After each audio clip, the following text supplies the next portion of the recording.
Hi, welcome to our channel where we share the most intriguing stories.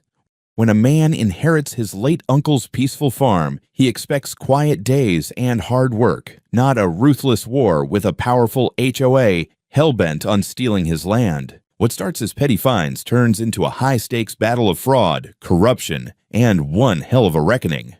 I had not set foot on my uncle's farm in over a decade, yet the moment I turned off the county road and the gravel crackled under the tires of my truck, something in my chest clicked into place. The place looked almost exactly as I remembered, the long split-rail fence running along the southern edge, the weathered but sturdy farmhouse sitting on the gentle rise, and the old red barn that my uncle used to paint himself every few years, insisting it had to be barn red, not that store-bought red. 86 acres of rolling pasture and timberland spread out around me, a patchwork of wilderness and history that still smelled like cedar, diesel fuel, and the stubbornness of the man who had lived here until the day he died. The estate attorney had handed me the keys only 2 weeks earlier. My uncle had left everything to me: house, land, tools, equipment, debts paid in full, and not a single mortgage hanging over the place. For a man who never married and never had kids, he ran the farm with a kind of quiet pride.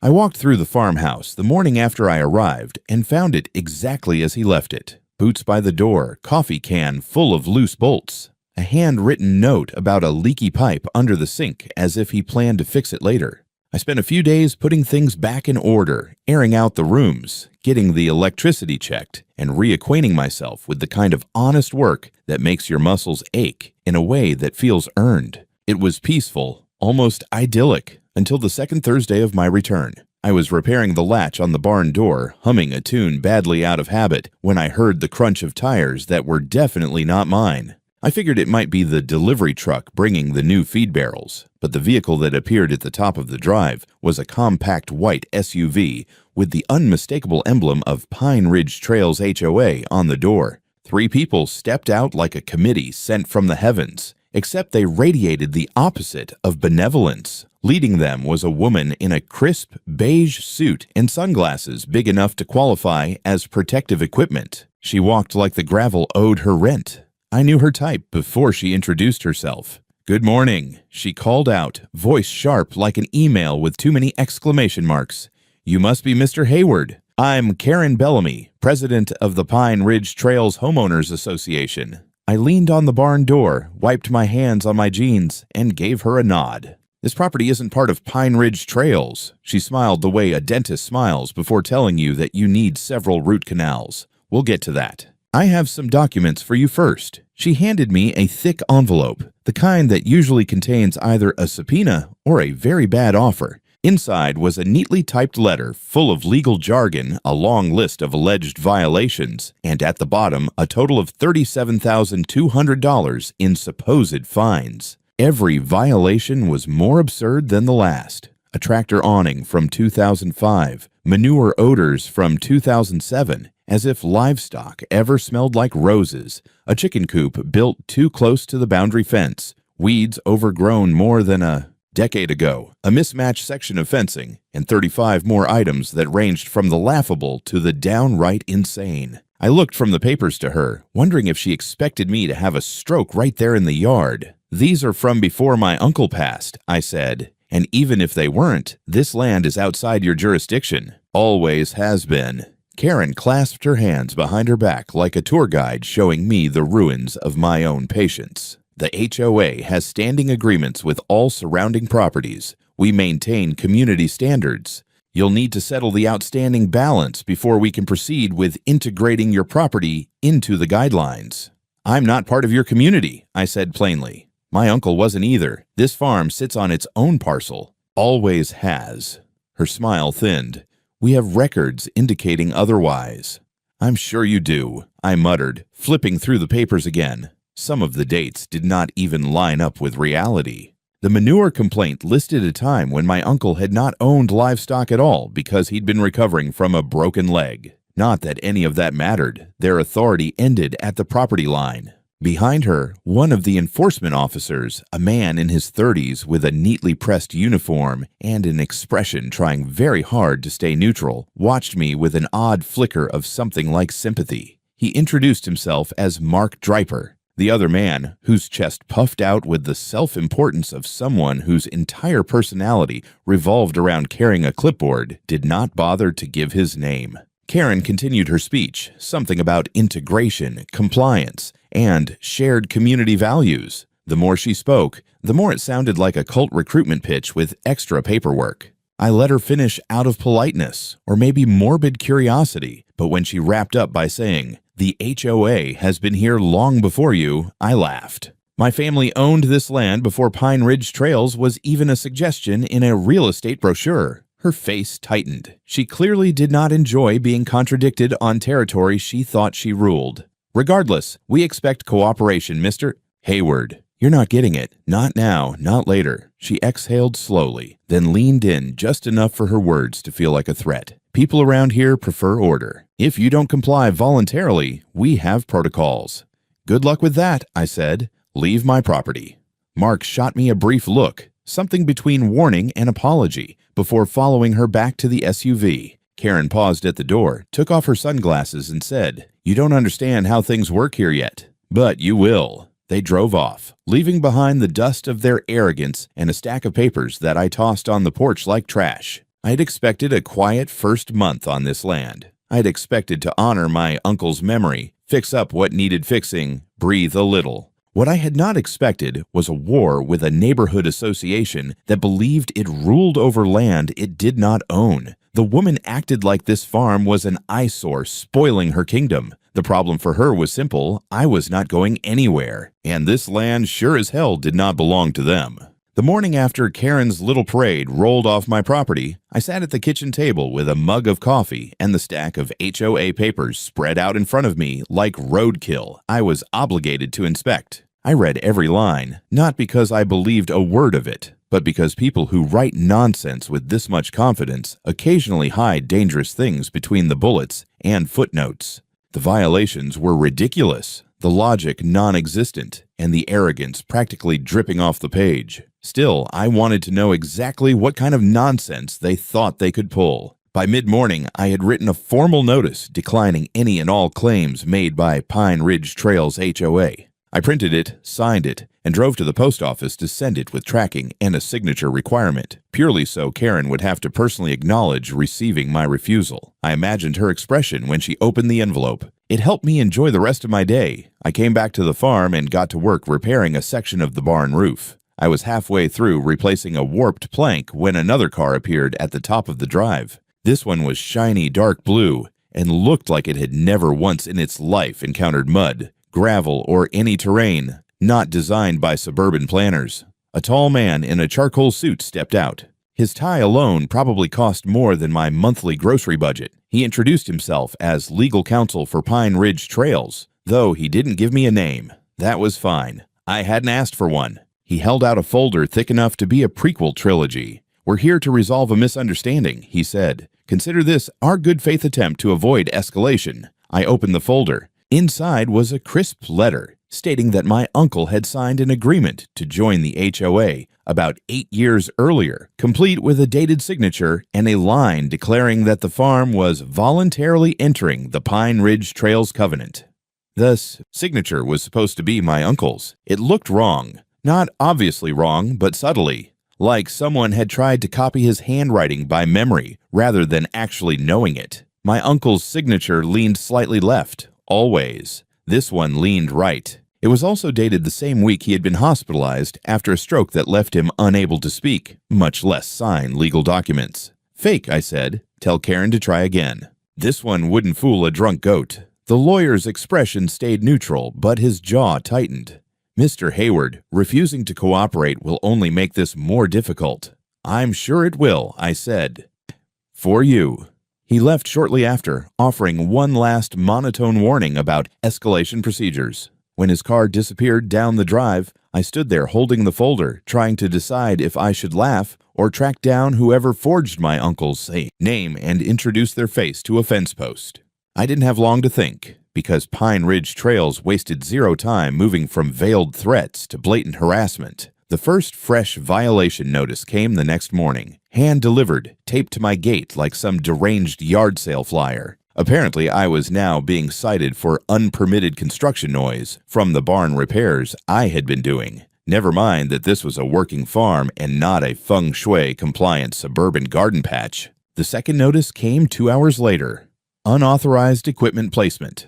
That equipment was my uncle's old tractor parked near the tree line. According to their letter, it was disturbingly close to a natural boundary. Whatever that was supposed to mean, it was stupid. The third notice arrived before sundown. Visual blight.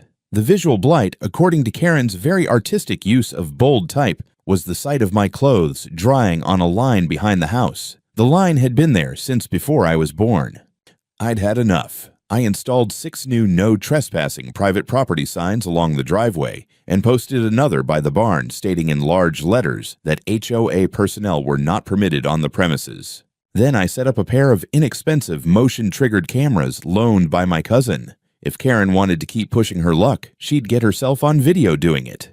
The third day brought something I hadn't expected. Mark Dreiper, the HOA enforcement officer with the too neutral face. He drove up alone, parked at the edge of my property like he wasn't sure he was allowed to enter, and finally approached on foot.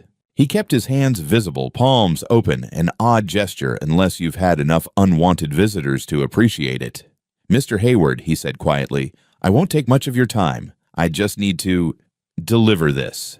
He handed me another envelope. It was thinner than the others and bore Karen's unmistakably dramatic handwriting. I started to open it, but Mark raised his hand slightly. "I didn't read it," he said. "Not my place." I studied him for a moment. Something in his posture, the tension around his shoulders, the way he looked past me instead of at me, told me he wasn't thrilled about whatever he'd been ordered to deliver. "So what's the story?" I asked. "You just follow orders, or do you actually think I owe your boss 37 grand for manure that probably decomposed before half your neighborhood was built?" The corner of his mouth twitched. "I just work here, sir." He hesitated. "I'm not comfortable with how things are handled sometimes." That was interesting, useful even, but not something I could pursue now. "Well," I said, "you can tell your boss what I said last time, and what I'll keep saying. You all stay off my property, no exceptions." He nodded, almost relieved. "Understood." As he turned back toward his truck, he added quietly, "You might want to get a lawyer. They're not going to drop this." I watched him drive off, wondering if he'd just given me a warning or a kindness he wasn't supposed to offer. By afternoon, the county clerk emailed me back, confirming what I already suspected. My property was not, had never been, and could not legally be part of Pine Ridge Trails. No annexation, no covenant, nothing. So I drafted a formal harassment complaint against the HOA and submitted it to the county's Property Rights Division. Then I forwarded copies to a lawyer recommended by the clerk, someone who specialized in situations just like this. Before the sun set, I received yet another violation notice from the HOA. This one cited obstructing community compliance officers and displaying aggressive signage. I laughed when I read that last part. My signs were polite. If I'd been aggressive, they'd know it. But Karen was escalating, and from the frequency of these notices, she wasn't just invested, she was frantic. I didn't know why yet, but I had a feeling I'd find out soon enough. It took only 1 week for things to go from ridiculous to criminal. I just finished replacing the east fence line that had sagged after last month's storms. I was muddy, sweaty, and halfway through a sandwich when I noticed something off near the barn. At first, I thought it was the wind playing tricks on my eyes, but as I got closer, the reality sunk in.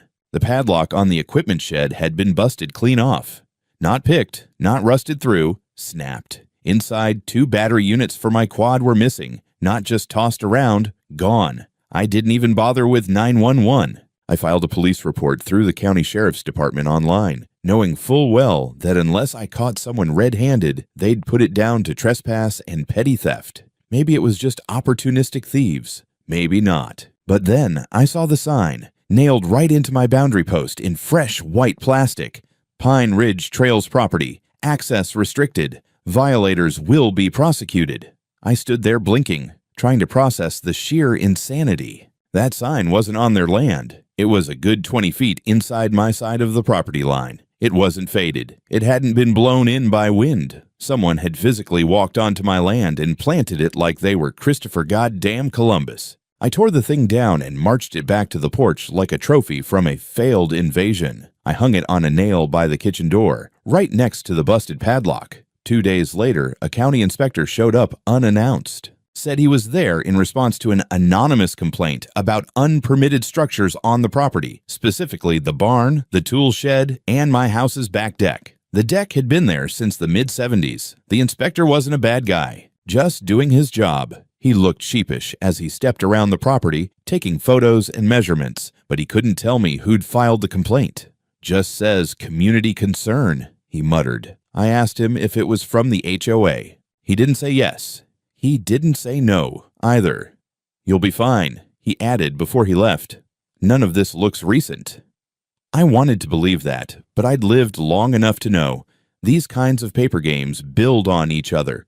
One lie begets another. One complaint becomes a file becomes a record becomes a problem. The last straw came on Sunday. I was up early, fixing a roof beam on the chicken coop with my cousin Luke. He's built like a bar bouncer and has the attention span of a squirrel on Red Bull, but he's good with wood and loyal like a hound dog.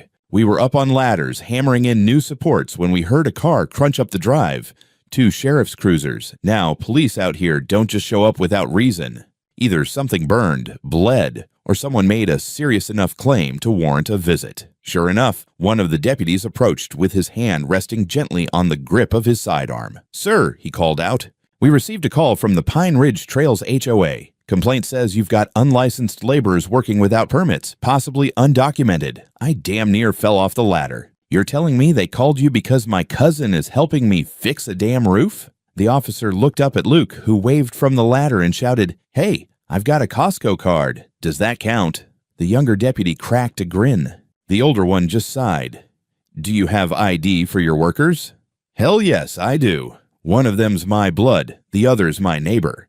Neither one's illegal, and both are unpaid because I feed them better than any paycheck." I led the officers around back, showed them the coop, the tools, and the crew in question, which consisted of Luke and my retired neighbor Paul, who was mostly holding nails and drinking lemonade. They asked some questions, took a few notes, and within 10 minutes, it was clear they knew this was bullshit. Still, they logged it. "Just doing due diligence, sir. We don't control who makes the call, just how we respond." I nodded, understanding but pissed. After they left, I made some changes. First, I upgraded the motion-activated cameras to full perimeter coverage. I spent half a day sinking new poles into the property corners and setting up geo-referenced stakes. I even bought reflective boundary tape and ran it along the fence in key areas. If anyone crossed that line again, it would be on video, GPS, and in high resolution. Second, I called my attorney. We weren't playing defense anymore. I had him file a formal cease and desist letter to the HOA citing harassment, defamation, trespassing, and unlawful surveillance. He sent it by courier, and I made damn sure Karen had to sign for it. Third, I notified the sheriff's office directly, not just the dispatcher, the actual captain. I told him what had happened, laid out the pattern, and submitted copies of my surveillance footage along with a timeline of the complaints and intrusions. He told me, and I quote, "This is starting to smell like abuse of civic channels. We'll log it. If it escalates, call me directly." I liked that. But what I liked even more was the look on Karen's face when, the next day, she pulled up to my gate, spotted the new camera pointed directly at her license plate, and immediately turned around. The woman had balls, but apparently not enough to smile for the camera. Later that week, a notice appeared on the Pine Ridge Trails Community Board, one of their public pages, which I checked occasionally just to monitor the level of delusion. It read, "Residents are reminded that non-compliant adjacent properties present a serious concern for home values and community safety. Cooperation is essential. We encourage peaceful integration, but all tools are on the table." All tools, huh? That sounded like war. And I was more than ready to return fire. When you find someone's been screwing with your land, your tools, your name, you get mad. But when they forge your dead uncle's signature and try to rewrite the legal map of your property, that's not anger, that's war footing. I spent the better part of a Tuesday morning digging through the county's public land records. I started online, but half the documents from back before 2010 were still in paper form, or worse, on microfiche like it was 1976. So I drove down to the Douglas County Records Office, a squat government building that smelled like a mix of toner and ancient frustration. The clerk at the front desk, a wiry guy named Kenny with a buzz cut and a sense of humor made entirely out of sarcasm, didn't bat an eye when I told him what I was looking for. "You think somebody tried to ghost annex your property?" he asked, tapping away on his terminal. "I think someone tried to file a fake agreement with my uncle's name on it to force my farm under HOA control." "Well," Kenny said, spinning his chair toward the back, "welcome to land records hell. Keep your arms and legs inside the existential dread." An hour later, he handed me a manila folder and a box full of pulled records. There it was, filed in 2015, a document titled Annexation Consent Agreement with my uncle's full name, a signature, a witness line, and a seal that looked real enough to be state-issued. The signature. I'd stared at enough of my uncle's handwriting to know it wasn't his. Even more interesting, the witness signature was none other than Karen Bellamy.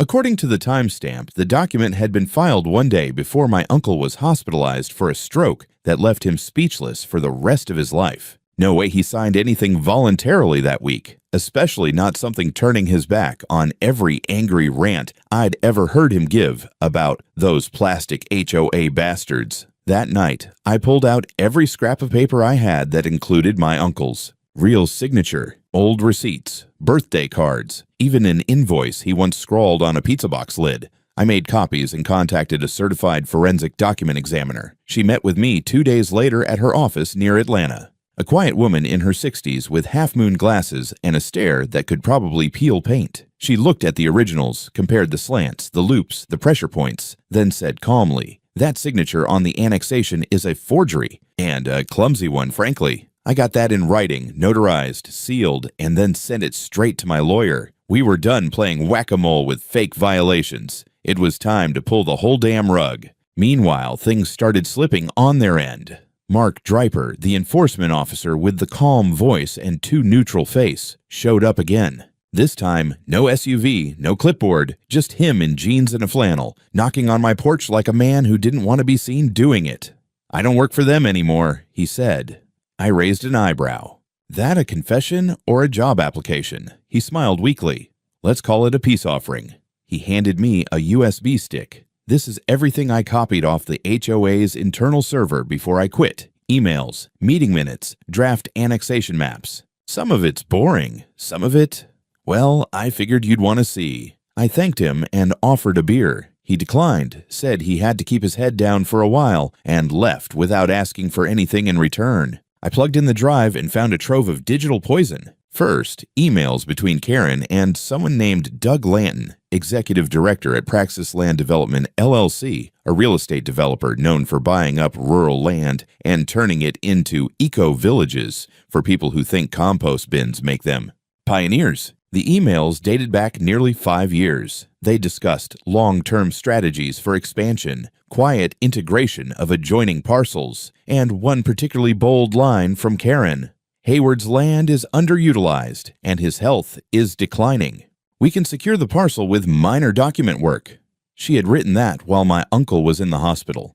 Further down, I found a presentation labeled PRT Phase 4's Expansion. Slide 3 showed my land outlined in red, labeled Projected Redevelopment Area. It wasn't just some idea. They'd already drawn blueprints for townhomes, walking trails, and a boutique community orchard. They had literally planned to bulldoze my family's farm and put in an artisanal yogurt shop. Another set of files included HOA meeting notes where Karen openly discussed coercive compliance pressure, manufactured violations, and dealing with resistance using municipal leverage. I saved those in triplicate. One last email, dated 6 months ago, chilled me more than all the rest. It was from Karen to the Praxis Land team. "Hayward's nephew took ownership. Former federal contractor, unmarried, asset-rich, but likely isolated. Apply standard pressure. He'll fold or settle." They'd done a background check on me. They knew I'd worked as an environmental forensics consultant. They knew I lived alone. They thought that made me easy prey. They made the same mistake everyone makes when they stare at land and forget the person standing on it. I handed the files to my lawyer. He nearly dropped his coffee reading the emails. He scheduled an emergency hearing for the following week and requested a preliminary injunction against HOA contact until the matter could be reviewed. But it wasn't just about court anymore. This was bigger than fines or fences. This was attempted theft backed by forged documents, planned coercion, and corporate collusion, and my uncle, God rest him, was right to hate these people. The day the injunction hit Karen's mailbox, I imagined I could hear the screech of her SUV's tires from across the ridge. It was official. A temporary restraining order signed by a superior court judge barred her and anyone acting on behalf of Pine Ridge Trails HOA from entering or contacting me in any way, physically, electronically, through intermediaries, or via the absurd parade of compliance notices they'd weaponized. That included HOA mailers, violation letters, in-person visits, even so-called courtesy reminders. One more breach, and they'd be violating a court order. The legal counterstrike had begun. My lawyer and I had drafted the filing as a multi-pronged assault: forgery, attempted annexation, harassment, defamation, and trespassing. But the keystone, what really got the judge's attention, was that USB stick Mark Draper had given me. The documents showed not just bad behavior, but intent. This wasn't incompetence. This was an organized effort to annex my land for private development under the cloak of HOA authority. And now it was in the public record. 2 local journalists picked up the story within 48 hours. One of them, a guy named Vince from the Douglas County Ledger, called me directly. We met at a diner the next morning where I laid out a redacted version of the digital files. He nearly choked on his coffee when he saw the Praxis land blueprints showing townhomes stamped right over my pasture. "You know what this is?" he said, his voice going low. "This is a development fraud case waiting to blow up. This isn't just you. They're probably doing this all over the county." "Good," I said, "let's make some noise." And noise we made. The Ledger ran a story titled "Developer HOA Collusion Accused of Targeting Private Farmland," with a photo of me standing in front of the barn, arms crossed, scowl locked in place. I hadn't meant to look like a protester at the Alamo, but that's the face you make when someone tries to steal your land with a forged pen. By the weekend, I'd gotten 6 emails and 3 handwritten letters from other property owners, people on the outskirts of Pine Ridge Trails or adjacent neighborhoods, with their own horror stories. They'd been threatened with fines over chickens, barn colors, hay bales visible from the road. One man told me his daughter couldn't park her used Toyota in the driveway without getting a violation notice for aesthetic nonconformity. Aesthetic nonconformity. Like we were living in a damn fashion magazine. A few of them came out to the farm. We sat on the porch drinking cheap beer and swapping stories. Some of them laughed when I told them about the visual blight accusation over my clothesline. One woman said they'd tried to fine her for planting non-native species, specifically daisies. It was like HOA bingo, except every square was petty tyranny. They weren't ready to file lawsuits, but they were ready to talk. And talk they did. A local news channel picked up the momentum.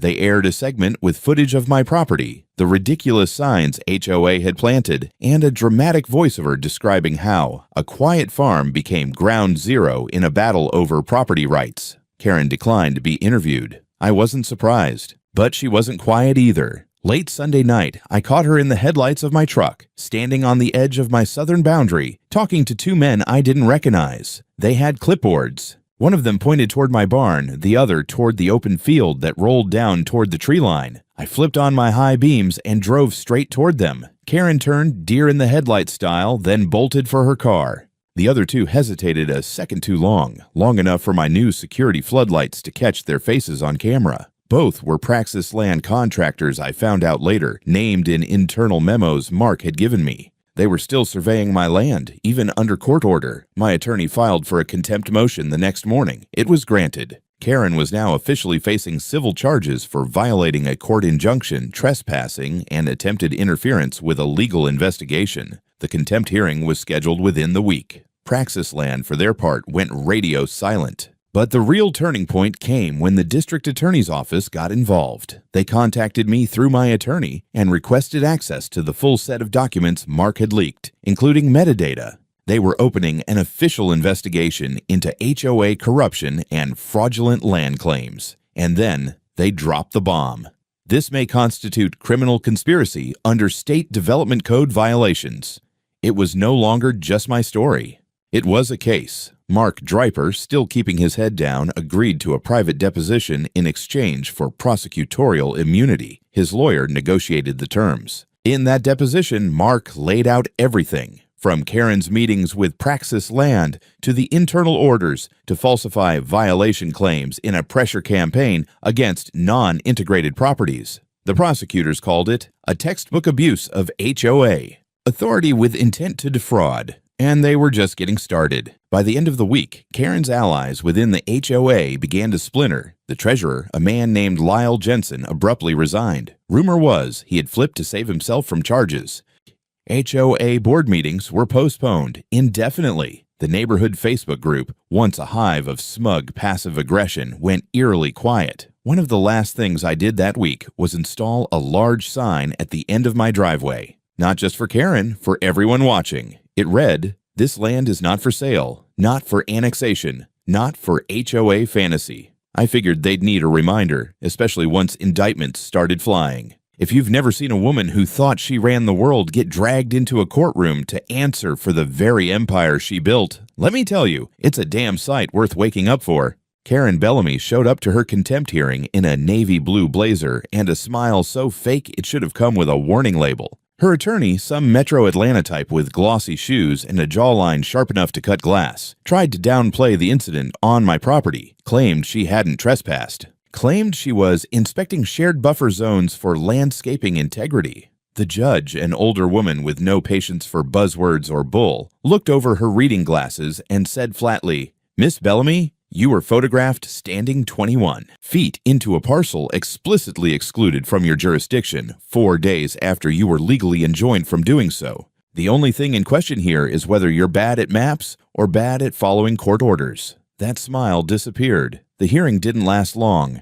The judge found her in contempt, hit her with a hefty fine, and scheduled a hearing on the forgery and fraud charges now pending against her. Karen's lawyer made a motion to suppress the USB files Mark had provided, arguing chain of custody concerns. It failed spectacularly. The court deemed them admissible, especially after Mark Draper's in-person testimony, under oath, confirmed their origin. He sat there in a gray suit, hands folded, voice steady. Said he hadn't wanted to be part of it anymore. Said he'd joined the HOA to keep things orderly, not to steal land. When asked why he finally came forward, he looked at me from across the courtroom and said, "Because I realized they were counting on everyone to stay quiet." And he didn't. My lawyer patted me on the shoulder. We weren't done yet. The fraud hearing was scheduled as a full civil proceeding, but the DA's office announced their own move that same week. They were filing criminal charges against Karen and 2 other HOA officers, Lyle Jensen, the treasurer who'd resigned, and a man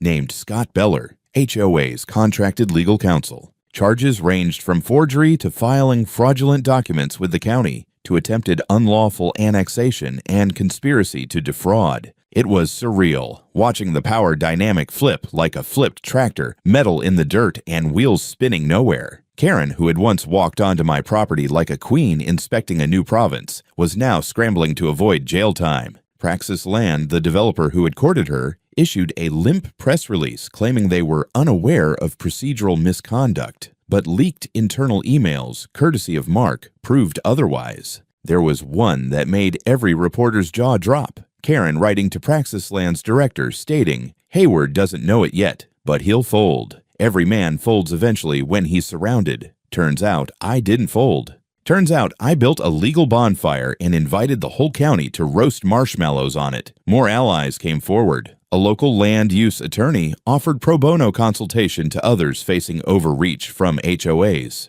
A retired judge wrote an op-ed titled "The Case for HOA Reform in Georgia," citing my lawsuit as a turning point. The phrase Hayward Clause started floating around legal forums, an informal term for clauses in HOA bylaws that had quietly expanded jurisdiction through ambiguous wording and unenforced community cooperation agreements. Turns out my case wasn't just explosive. It was precedent-setting. And it wasn't just the lawyers and reporters paying attention. One evening, I got a visit from a state senator's aide. Young guy, dressed like he'd just walked off the set of a local campaign ad. Said the senator was working on drafting new legislation around HOA transparency, annexation limits, and the right of landowners to dispute jurisdiction without first being fined into bankruptcy. He asked if I'd be willing to testify at the committee hearing. I told him hell yes. But even as all that moved forward, I didn't forget why this started. I kept working the farm, same as ever. The chickens didn't give a damn about court proceedings.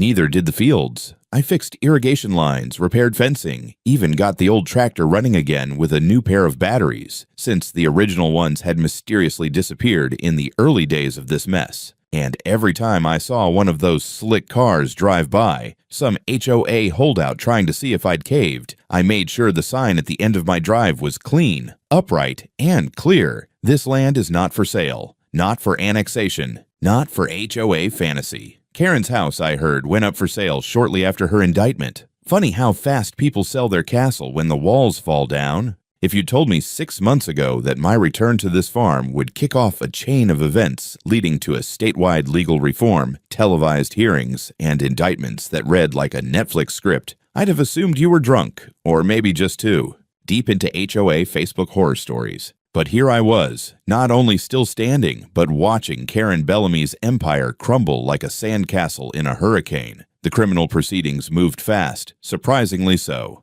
I figured someone upstairs wanted to make a point before the next election cycle. Karen, Lyle Jensen, and Scott Beller were all formally indicted. The most damning charge, forgery of public documents, a felony in Georgia. Karen pled not guilty, but the evidence was stacked like a cord of firewood in December. Mark's testimony, the forensic handwriting analysis, the metadata from the HOA server, and the fact that my uncle had been in the hospital when the signature in question was allegedly made. I was subpoenaed to testify. I wore my best pair of jeans, a clean shirt, and my boots, because if I was going to speak for my uncle, I was going to do it dressed the way he'd want me to.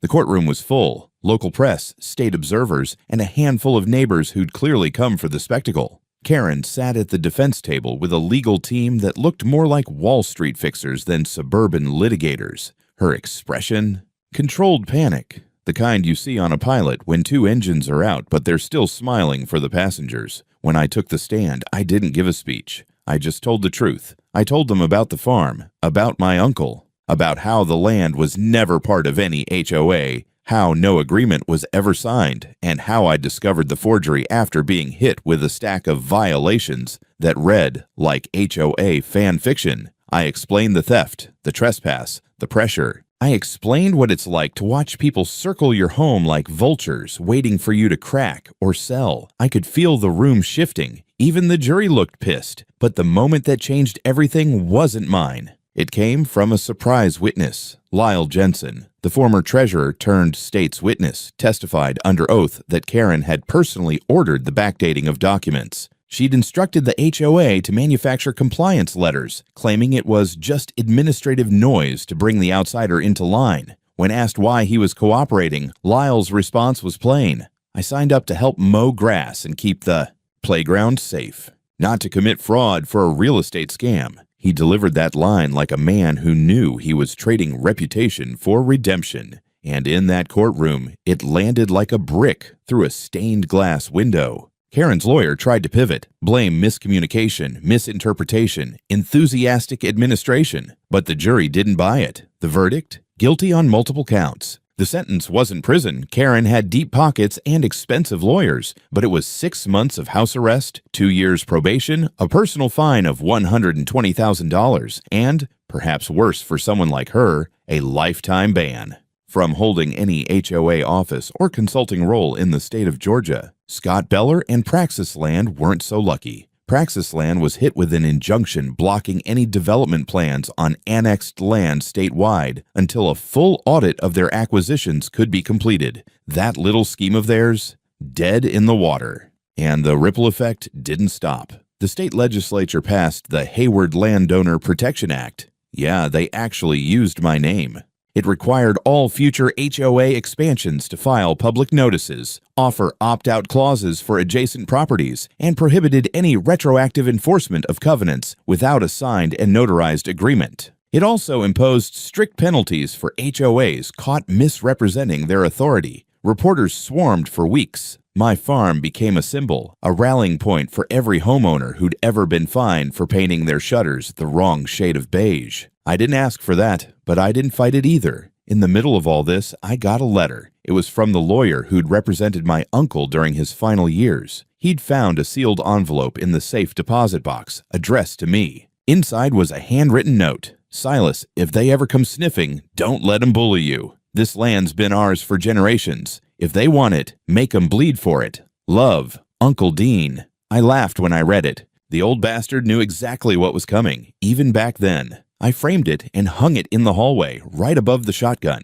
By the time summer rolled around, the fields were green again. The air smelled like honeysuckle and diesel, and the last of the HOA's paperwork nightmares had stopped arriving in my mailbox. The farm, at last, was quiet. No more fake citations slipped under my gate. No more strange SUVs parked near the tree line with binoculars and clipboards. No more courtesy visits from people who talked like missionaries but acted like repo men. Karen Bellamy had vanished from public life. Her house sold in May. Cash deal, rumor said. New folks moved in, a retired couple from Tennessee who planted tomatoes and waved every time they passed. No suits, no clipboards, just folks. Pine Ridge Trails HOA went into a kind of cold stasis after the trial. Their board dissolved under court supervision. The county appointed a temporary overseer, a man from the planning commission with the charisma of a filing cabinet and the ethics of a bulldog. His job was to audit every dollar and every decision made under Karen's leadership.